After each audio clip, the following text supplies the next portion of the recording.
Hey everyone, Leah Harlann here.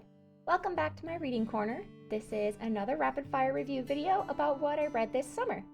I know it's been a while, but I hope you'll bear with me as I go through all of the books. So let's go!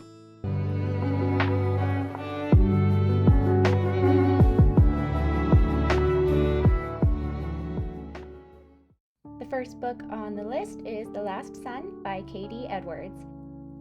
TLDW, I rated it 3 out of 5. I like the Arcana theme, and the magic is interesting, especially its limitations. A good story with an interesting modern magic setting and compelling threads left hanging for the next book. Though I'm not sure when I'll get to it. I do really love the tarot theme woven through the aesthetic of this book, though. I will go ahead and list the content warnings before we move on.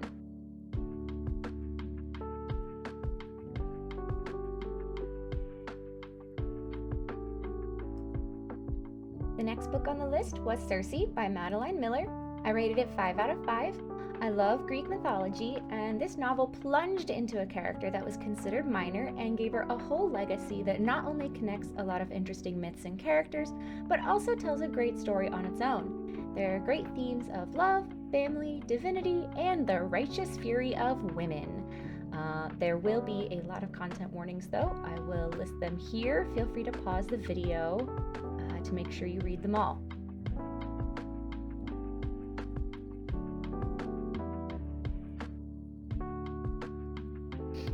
Next is The Jasmine Throne by Tasha Suri. This one I gave a 4 out of 5.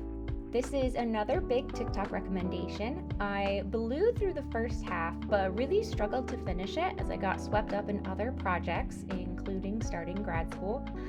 It had a fantastic world though, and I highly recommend it to fantasy lovers who like a good balance of magic, fighting, and politics. I definitely want to check out the next book. Content warnings will be listed here.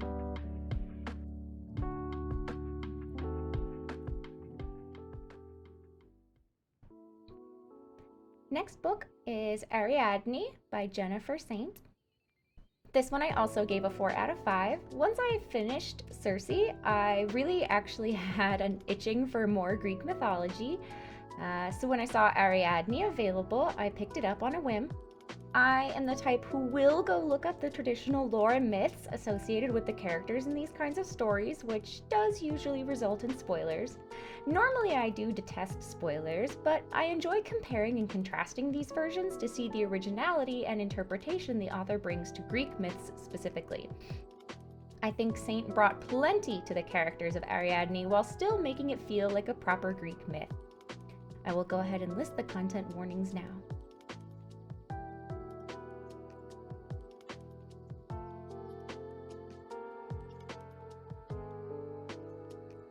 The final book that I read this summer is The Girl Who Fell Beneath the Sea by Axie O. This one also gets a 4 out of 5. This is continuing the streak of fairy tale retellings. It was pretty easy to read, actually. I enjoyed the themes, and I didn't have to think too hard about what the story was trying to tell me. It could have used a little more descriptive prose in its writing, but I think that's the epic fantasy fan in me talking and not a very objective opinion.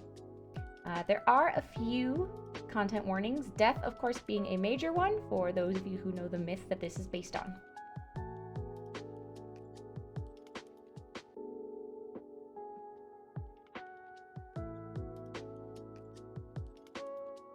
And that's it for this video.